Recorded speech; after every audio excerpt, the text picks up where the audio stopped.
Coucou tout le monde, bienvenue sur ma chaîne. Je suis super contente de vous retrouver pour cette nouvelle vidéo.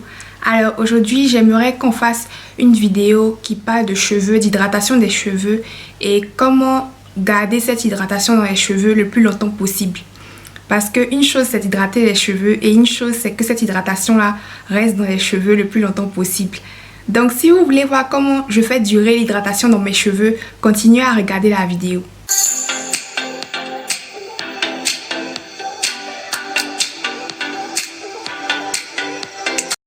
Alors pour celles qui ne savent pas ce que c'est que hydrater ses cheveux, pour celles qui ne savent pas ce que c'est que l'hydratation, hydrater ses cheveux, c'est apporter de l'eau à ses cheveux, c'est mouiller ses cheveux, c'est saturer ses cheveux d'eau. Donc quand vous faites rentrer de l'eau dans vos cheveux, vous hydratez vos cheveux. Quand vous mettez de l'eau à la surface de vos cheveux, vous hydratez la surface de vos cheveux. Quand tu veux hydrater quelque chose, tu mets de l'eau dedans. Donc pour que cette chose-là soit hydratée, il faut que l'eau et cette chose-là soient mélangées.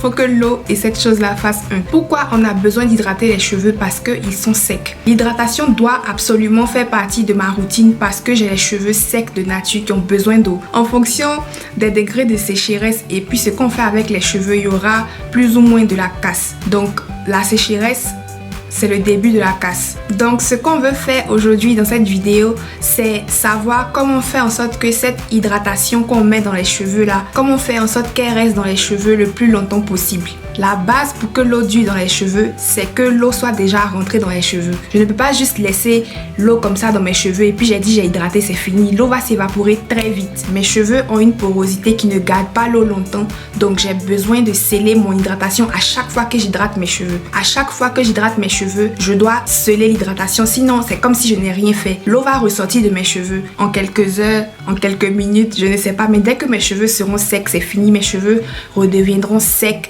rêches, du tout ce que vous voulez, comme si genre je n'avais jamais hydraté. Sceller c'est boucler, sceller c'est consolider. Donc sceller c'est la touche finale quoi, pour vraiment enfermer l'eau dans les cheveux pour que cette eau qu'on a mis dans les cheveux là puisse y rester le plus longtemps possible. Donc on a les scellants gras, les beurres, les huiles végétales et tout ça. Les scellants qui se rincent, ce sont les masques profonds et les après-shampoings. Ensuite on a les scellants qui ne se rincent pas comme les leave-in et les crèmes hydratantes. Et on a les scellants coiffants. Il y a des huiles et des beurres qui sont plus pénétrants que scellants et il y a des huiles et des beurres qui sont plus scellants que pénétrants. Une huile comme l'huile de ricin, c'est une huile qui est plus scellante que l'huile de coco.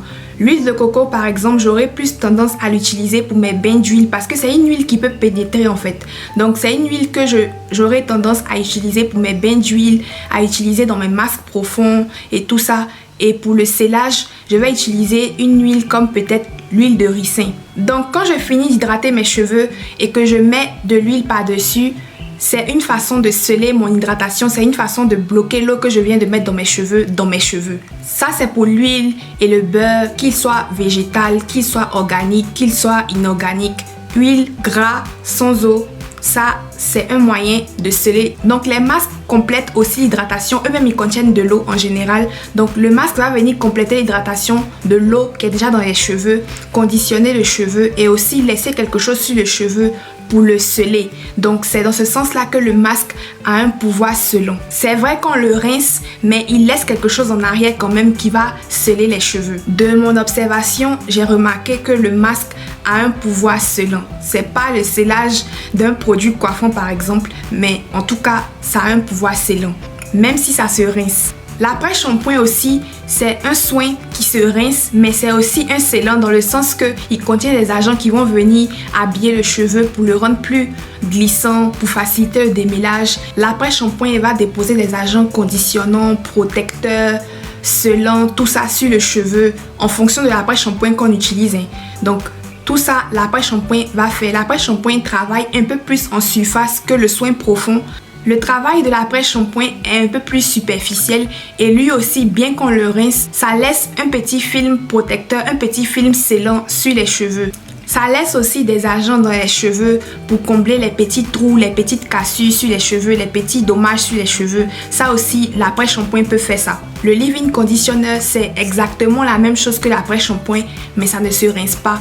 Ça se laisse dans les cheveux comme ça. Ça continue à conditionner, à sceller les cheveux, à assouplir les cheveux. après l'hydratation. Donc le leave-in, c'est un produit qui ne se rince pas, on laisse ça dans les cheveux et voilà. Et ce scellage-là est plus efficace évidemment que celui des scellants qu'on rince puisqu'on laisse ça dans les cheveux. Donc la barrière que l'après-shampoing sans rinçage ou bien la crème hydratante va venir mettre sur les cheveux ne sera pas rincée, donc c'est un sellage plus effectif. Et ensuite, il y a les produits coiffants.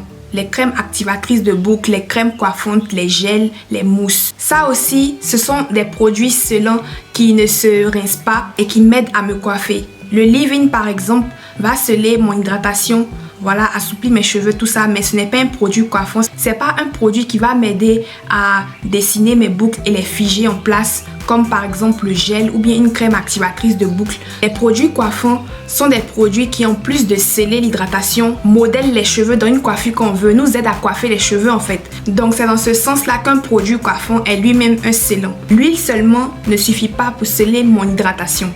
Il y a des cheveux, l'huile seulement va suffire pour sceller l'hydratation. Moi, mon type de cheveux, avec l'huile seulement, mes cheveux ne peuvent pas être scellés pour un bon moment. Donc, l'huile ne suffit pas. Il faut que j'ajoute quelque chose en plus pour permettre à l'eau de rester dans mes cheveux. Donc, comme j'ai remarqué que l'huile ne suffit pas, maintenant j'inclus des masques dans ma routine d'hydratation. Après avoir hydraté mes cheveux, après avoir mis l'huile, après avoir mis mon masque, après avoir rincé mes cheveux, vous allez me voir utiliser un leave-in conditioner pour sceller encore plus mon hydratation. Avec le leave-in conditioner, mon hydratation arrive à durer 2 jours. Si le leave-in conditioner est bon, l'hydratation va me durer 2 jours. En fin de la deuxième journée, je vais devoir réhydrater mes cheveux. Quand je scelle mon hydratation avec de l'huile, avec un masque, avec un après-shampoing rinçable et avec un après-shampoing sans rinçage, mon hydratation me dure 2 jours maximum. En tout cas, de tous les leave-in que j'ai utilisés jusqu'à maintenant, les meilleurs leave-in m'ont donné 2 jours d'hydratation. M'ont permis de garder l'eau dans mes cheveux pendant 2 jours maximum. En fin de la deuxième journée, je dois réhydrater mes cheveux. Donc si je veux que mes cheveux restent hydratés plus que ça, je vais devoir bloquer avec un autre scellant par-dessus. Donc c'est là que vous allez me voir utiliser au-dessus de mon leave-in une crème hydratante coiffante ou bien un gel pour bloquer encore plus l'eau dans mes cheveux. Et avec un bon leave-in qui me dure 2 jours et un bon gel par-dessus, mon hydratation arrive à me durer 4 jours, 4 bons jours. En fin de la 4e journée ou bien le 5e jour, je vais devoir réhydrater mes cheveux. L'hydratation, plus l'huile, plus le masque, plus l'après-shampoing sans rinçage, plus le gel. Quand je scelle mes cheveux de cette façon-là, mon hydratation va me durer 4 jours. En général, je n'aime pas superposer les leave-in et les crèmes coiffantes parce que je n'ai pas encore trouvé une combinaison qui ne me fait pas de résidus. Donc je préfère faire leave-in plus gel.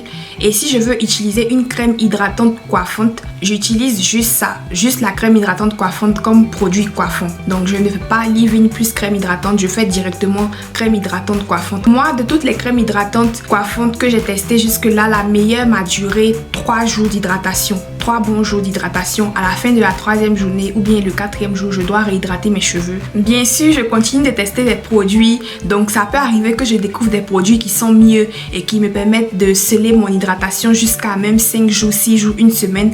Mais pour le moment, je crois que ma meilleure capacité de scellage que j'ai pu réaliser jusque-là, c'est 4 jours, 4 bons jours. Donc voilà pour la capacité des scellants sur mes cheveux, pour la capacité des scellants chez moi. Ça peut être différent chez toi. Chez toi, tu peux juste hydrater tes cheveux et sceller avec de l'huile et ça sera bon pour plusieurs jours. Et il y a des gens qui peuvent hydrater leurs cheveux et sceller seulement avec un leave-in. Il y a des filles qui scellent leurs cheveux seulement avec un leave-in et les cheveux restent hydratés pendant plusieurs jours. Donc ça dépend en fait. Le conseil que je peux vous donner, c'est de ne pas compter sur ces produits-là pour hydrater vos cheveux. C'est vrai qu'un masque profond hydratant vise à hydrater les cheveux, mais si le cheveu n'a pas d'eau dedans, si le cheveu est déshydraté, le masque aura du mal à bien faire ce pourquoi il a été créé en fait. Si les cheveux sont très déshydratés, n'ont pas d'eau, comptez sur un leave-in ou bien sur un vaporisateur d'eau pour hydrater. Je ne pense pas que ce soit le moyen le plus efficace pour hydrater les cheveux très secs crépus comme les miens. Comptez seulement sur les produits hydratants pour hydrater les cheveux. C'est quelque chose que j'ai fait dans le passé Et c'est fou la quantité de produits que j'utilisais et la quantité d'argent que je dépensais dans les produits. Parce que si tu veux voir les résultats sur tes cheveux chroniquement déshydratés, tu vas devoir utiliser beaucoup de produits. Et ça même, c'est encore si tu as la chance. Souvent, le cheveu est tellement chroniquement déshydraté que tu mets beaucoup de produits jusqu'à le produit fait des résidus à la surface, mais les cheveux sont toujours secs en dessous. Tout ça, c'est parce qu'on ne donne pas l'eau qu'il faut aux cheveux avant d'envoyer les produits. N'importe quel produit que vous utilisez sur vos cheveux crépus, que ce soit shampoing, crème lavante, après shampoing, conditionneur, huile, tout ce que vous appliquez sur vos cheveux crépus, assurez-vous que les cheveux n'ont pas soif. Assurez-vous que les cheveux sont bien hydratés. Comme ça, tous ces produits-là vont bien faire l'effet qu'ils sont censés faire sur vos cheveux. Si vous comptez sur ces produits-là seulement pour hydrater vos cheveux, ça ne suffit pas parce qu'en fait, ils sont des sellants. Tout ce que j'ai cité, ils sont des sellants. Le vrai hydratant, c'est l'eau. L'eau qui passe à travers vos cheveux, l'eau qui sature vos cheveux, voilà, l'eau qui coule sur vos cheveux. Ça, c'est la vraie hydratation. L'hydratation des produits, c'est une hydratation qui est superficielle, c'est une hydratation qui est sellante. C'est quelque chose qui va venir couvrir l'eau qui est déjà dans les cheveux, c'est quelque chose qui va venir aider l'eau qui est déjà dans les cheveux. Compter sur ça seulement pour l'hydratation, c'est mettre ses cheveux en carême. Je sais pas comment on dit ça, mais c'est priver ses cheveux d'eau en fait. Et je l'ai fait avant et j'ai vu. Si vous regardez même mes vidéos wash and go d'avant, vous allez voir que je faisais mes wash and go sur cheveux secs. Je prends les cheveux, je vaporise dessus et puis j'applique mes produits. Mais forcément, tu auras des résidus. Tu es en train de faire un travail de surface. Il faut hydrater les cheveux de l'intérieur d'abord. Et puis quand tu vas mettre les choses à la surface, ça va bien prendre en fait. C'est vrai que les crèmes hydratantes, les après-shampoings, les masques hydratants, les leave-in hydratants, tout ça, l'eau, c'est l'agent principal. L'eau, c'est l'ingrédient principal. C'est l'ingrédient en premier sur la liste, n'est-ce pas? Ça peut porter à croire que ça peut hydrater mes cheveux. Oui, ça peut hydrater tes cheveux parce que l'eau hydrate. Mais l'eau que ce produit-là contient n'est pas assez pour vraiment hydrater un cheveu qui est vraiment déshydraté. L'eau qui est dans ce produit-là, c'est d'abord même pour conduire les actifs du produit dans tes cheveux, sur tes cheveux, pour que ça se répartisse bien. C'est pour bien mélanger la mixture même. Voilà, dans l'esthétique de la formulation du produit même, ils ont besoin de mettre l'eau dedans. C'est pas une eau sur laquelle tu dois compter pour vraiment hydrater les cheveux qui sont vraiment déshydratés. Donc, je vous conseille de compter sur l'eau à 60%, 70% et comptez sur les produits à 30% et vous allez voir que vos produits seront maximisés. Ils vont mieux performer. Comment on dit performer en français, Seigneur? J'ai pas trouvé. Ils vont mieux performer sur vos cheveux en fait. Ils auront une meilleure performance parce que vous les appliquez sur des cheveux qui ont été hydratés, voilà, qui ont été mis dans les conditions. Donc si vous ne saviez pas comme moi avant je savais pas. C'est pour ça que je vous dis. Avant je savais pas que tout ça c'était des sellants. Je pensais que tout ça c'était des hydratants. Sachez aujourd'hui si vous savez pas que ce sont des sellants. C'est plus des sellants que des hydratants. Ce sont des sellants hydratants. Ce sont des sellants qui vont vous permettre de garder votre hydratation le plus longtemps possible, de permettre de sublimer votre chevelure, tout ça, mais ils doivent travailler avec l'eau. Voilà, c'est ce que j'avais à vous dire pour cette vidéo. J'espère que ça vous a aidé. N'hésitez pas à superposer les sellants jusqu'à ce que vous atteigniez un niveau de rétention d'hydratation que vous aimez en fait, qui vous arrange, qui vous plaît. Et dites-moi en commentaire quel est votre meilleur sellant. Voilà, comment vous scellez vos cheveux, comment vous faites pour que vos cheveux restent hydratés longtemps une fois que vous les avez hydratés. Je suis curieuse de savoir et on se retrouve dans la prochaine vidéo. Si vous êtes nouveau, abonnez-vous, activez la cloche de notification, même les anciens, activez la cloche de notification et comme ça vous ne manquerez plus mes vidéos. Bisous!